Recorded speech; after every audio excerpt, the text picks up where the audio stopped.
Olo'eyktan, clan leader. The Olo'eyktan is the supreme leader of a Na'vi clan. The word Olo'eyktan directly translates to person who speaks for the people, or clan leader. This role carries the highest level of political, social, and military authority within the clan structure. The Olo'eyktan is responsible for every major decision that impacts the well-being, survival, and future of the clan. Selection of the Olo'eyktan varies by clan, but usually follows a line of succession. A current Olo'eyktan may name a successor after observing traits such as strength, wisdom, empathy, bravery, and the ability to lead others under pressure. In times of uncertainty, the clan may hold ceremonial tests or challenges to determine who is most fit to lead. Leadership is not passed down automatically by bloodline, although family members of past leaders may be strong candidates due to training and exposure. The Olo'eyktan's primary duties include managing external threats, preserving internal peace, forming alliances, guiding migrations, and coordinating large-scale clan activities. During times of conflict, such as with the RDA or hostile creatures, the Olo'eyktan assumes direct control of military strategy and frontline decision-making. They are also the ones who issue the call to other clans in times of unified resistance or emergency, a responsibility that requires a deep understanding of inter-clan politics and diplomacy. Although the Olo'eyktan holds great power, their role is never absolute. They must constantly consult the Tsahìk, the spiritual leader of the clan, whose voice represents the will of Eywa. The relationship between the Olo'eyktan and Tsahìk is one of balance. One leads through logic, battle, and governance. The other leads through spirit, vision, and connection with Eywa. The two roles are often held by a mated pair, but not always. What matters is harmony between physical and spiritual guidance. To fulfill their duties, the Olo'eyktan must be skilled in battle tactics, negotiation, resource planning, and dispute resolution. They must be able to manage large hunting expeditions, negotiate with rival clans, approve mating unions that have political consequences, and be the final judge in major conflicts. When the Olo'eyktan dies, retires, or is deemed unfit by the majority of the clan, a transition process begins. This can include a ceremonial trial where candidates are tested in endurance, wisdom, combat, and their ability to commune with Eywa. These trials often take place near sacred sites, such as the Tree of Souls or floating mountains. In Avatar lore, Eywa, father of Neytiri, was the Olo'eyktan of the Omaticaya clan. He exemplified strength, tradition, and protective leadership until his death during the first RDA conflict. Afterward, Jake Sully, a human-turned-Na'vi, took leadership after becoming Toruk Makto, and later assumed the duties of Olo'eyktan in practice. His rise symbolized a major turning point, where leadership could be influenced by spirit and action rather than blood. Olo'eyktans are respected not only by their own people, but often by other clans. Their authority extends beyond the village they govern, influencing inter-clan gatherings, peace talks, and wartime alliances. The best Olo'eyktans are those who can read the pulse of both Eywa and their people, guiding through balance instead of control. Tsahìk, spiritual leader. The Tsahìk is the spiritual matriarch and shaman of the Na'vi clan. Her position is equal in importance to the Olo'eyktan, though her responsibilities lie in a different realm. She acts as the voice of Eywa, the guiding life force of Pandora, and is considered the guardian of the clan's spiritual health and tradition. Unlike the Olo'eyktan, whose leadership is visible and commanding, the Tsahìk operates through rituals, symbols, and sacred knowledge. She oversees births, deaths, unions, harvests, and battle blessings. Every life event of significance is channeled through her, and every decision of weight is made in consultation with her spiritual wisdom. To become Tsahìk, a Na'vi must undergo years of training. This often begins in childhood under the mentorship of the current Tsahìk, usually a mother, aunt, or elder of the clan. The training includes learning medicinal plants, sacred chants, rites of passage, healing arts, and how to communicate with Eywa through neural interfacing at sacred sites. A pivotal step in becoming Tsahìk is undergoing a direct connection with the Tree of Souls, or Tree of Voices, which allows the initiate to hear the voices of ancestors and receive divine visions. The moment Eywa accepts a Na'vi as Tsahìk is often marked by overwhelming visions, signs in nature, or prophetic dreams. After confirmation by the clan and spiritual approval, the initiate is officially appointed Tsahìk.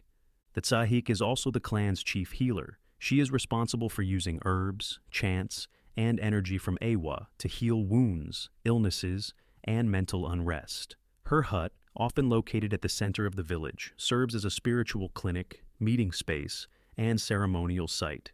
People visit her for advice, guidance, and purification before major life transitions. One of the most powerful Tsahìk in Na'vi history is Mo'at, mother of Neytiri and Maidi of Eywa. She held the position during both the human invasions and was instrumental in allowing Jake Sully to bond with the Na'vi. Toruk Makto, Rider of the Last Shadow. The Toruk Makto is the rarest and most legendary of all Na'vi warrior roles. It is a title given to a Na'vi who succeeds in taming and riding a Toruk, an enormous, powerful aerial predator, also known as the Last Shadow. The Toruk is one of the deadliest creatures on Pandora, and riding it marks the warrior as a living symbol of Eywa's power. This role is not inherited, assigned, or trained for. It arises only when Eywa chooses a Na'vi to face impossible odds in service of protecting Pandora. Historically, there have only been 5 known Toruk Makto, including Jake Sully. Each arose during a time of existential crisis, and each united the Na'vi clans against a common threat. To tame a Toruk, a Na'vi must pass the highest physical and spiritual tests. The Toruk's territory is the highest, most dangerous aerial zone on Pandora. It will attack anything that enters its domain. The Na'vi must approach stealthily, leap onto its back mid-flight, and force a Tsahìk bond using their neural cue. Most who try, die. Success is seen as confirmation of Eywa's favor. Once bonded, the Na'vi gains immense symbolic and military power. The Toruk can fly faster, higher, and longer than any Ikran. In battle, it acts as a living weapon, capable of destroying aircraft, breaking enemy formations, and carrying the rider into the heart of conflict zones untouched. However, the real power of the Toruk Makto is cultural. When one appears, all clans, regardless of rivalry, distance, or belief, are compelled to unite under that leader. The Toruk Makto becomes a temporary sovereign whose commands override even the Olo'eyktan during wartime. Peace talks, resource sharing, and strategic planning all fall under the Toruk Makto's purview during the period of crisis.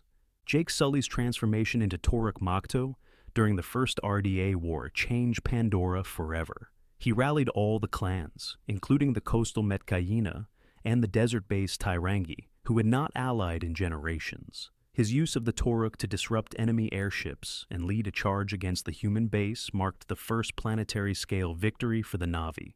Once the danger passes, the Toruk is usually released back into the wild, and the title is retired. However, the honor remains for life, and the rider is revered even after death. Statues, chants, and children's stories carry their legacy forward. Ikran Makto, Banshee Rider. The Ikran Makto is the first formal combat rank a Navy can earn. It refers to any Na'vi who is successfully bonded with an Ikran, or mountain banshee, a large, aggressive flying creature that forms a lifelong bond with its rider through Tsahìk.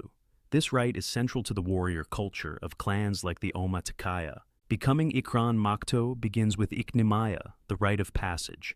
This multi-step challenge involves climbing floating mountains, surviving airborne threats, and selecting a wild Ikran for bonding. Each Ikran chooses its rider through resistance. The Na'vi must physically grapple the creature, dominate it, and form the bond. Only after Tsahìk is complete can they fly. Riding an Ikran is not symbolic, it is strategic. Ikran Maktos are the Na'vi's air force. They engage in surveillance, reconnaissance, aerial battles, and interclan communication. Their agility allows them to outmaneuver RDA Scorpion gunships and drop warriors into battlefield zones. Their elevation also makes them elite archers, able to rain down attacks from the sky. Training doesn't stop after bonding. Ikran Maktos undergo months of formation, flying, emergency dives, synchronized attacks, and weather endurance. Banshee riders learn to communicate with body posture, breath, and mental projection alone. Any distraction can result in fatal crashes. The role of Ikran Makto varies slightly between clans. For example, the Omaticaya use their Ikran riders for jungle warfare and elevation control. The Tairangi, who dwell near mesas and cliffs, rely on Ikran Maktos for travel and vertical farming protection. Some sea clans even train Ikran riders to coordinate with skimwing units for dual environment attacks. Loss of an Ikran is devastating. When a Banshee dies, the bond breaks suddenly, often throwing the rider into psychological shock. It is tradition for the rider to grieve alone and either attempt to bond with a new Ikran or retire from combat roles altogether. Leadership paths often begin with becoming an Ikran Makto. Olo'eyktans and even Tsahìks may hold this rank first, as it reflects mastery over self, sky, and predator. In ceremonial gatherings, Ikran Maktos wear feathered garments or carry ceremonial spears to mark their bond with the skies. While many Na'vi may attempt to become Ikran Makto, not all succeed. It is a defining threshold in a warrior's journey, and often the moment a young Na'vi becomes recognized as a full adult in the eyes of their clan. There's always more hidden beneath the surface, so don't stop here. Click the next video on your screen to uncover even more details you might have missed.